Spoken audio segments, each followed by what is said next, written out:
Mr. President, during the COVID-19 pandemic, the United States government applied temporary humanitarian exemptions to countries that fall victim to its unilateral coercive measures and other sanctions. Why was Cuba excluded from that temporary humanitarian relief? Worse still, while the COVID-19 pandemic was claiming millions of lives around the planet and was plunging my country into sorrow, the blockade was further tightened, thus generating further difficulties and delays in the delivery to Cuba of necessary medical inputs and equipment. Such inputs and equipment were needed to treat the disease and particularly to ensure the industrial level scale-up of Cuban vaccines. Even the purchase of medical oxygen in third countries was restricted. When the blockade prevented the supply of ventilators, Cuba developed them locally with prototypes of its own.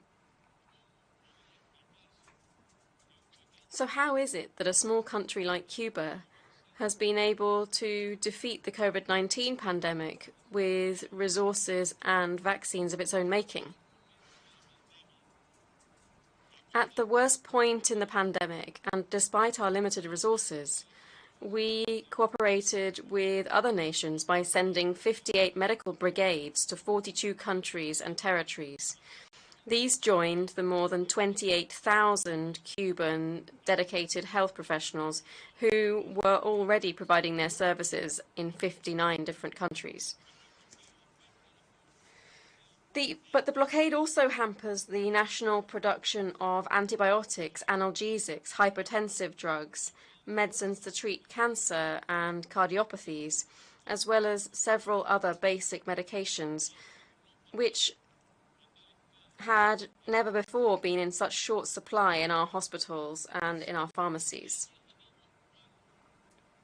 Cuban children suffering from retina problems or glaucoma are not able to benefit from the laser system manufactured by the US company Iridex Corporation.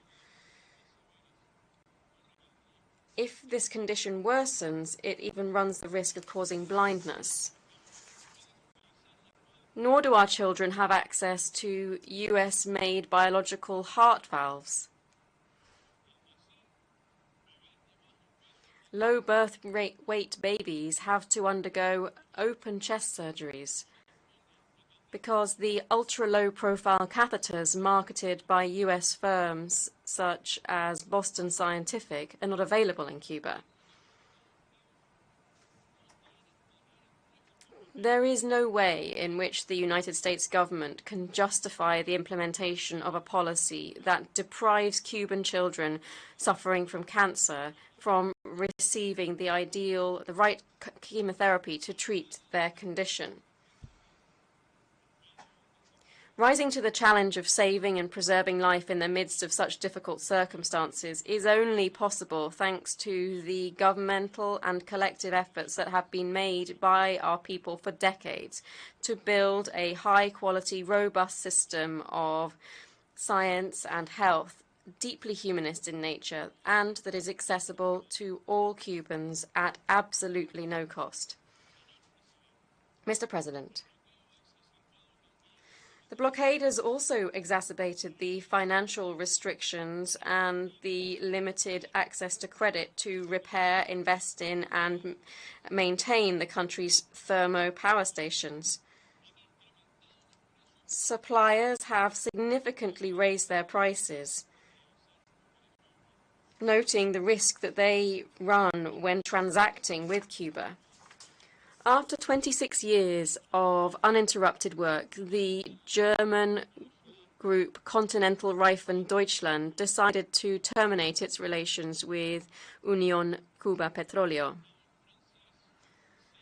The French supplier, CNIM, notified us that it is no longer able to continue to supply the spare parts for the Antonio Guiterres thermal power station because they were unable to operate with a country subject to sanctions.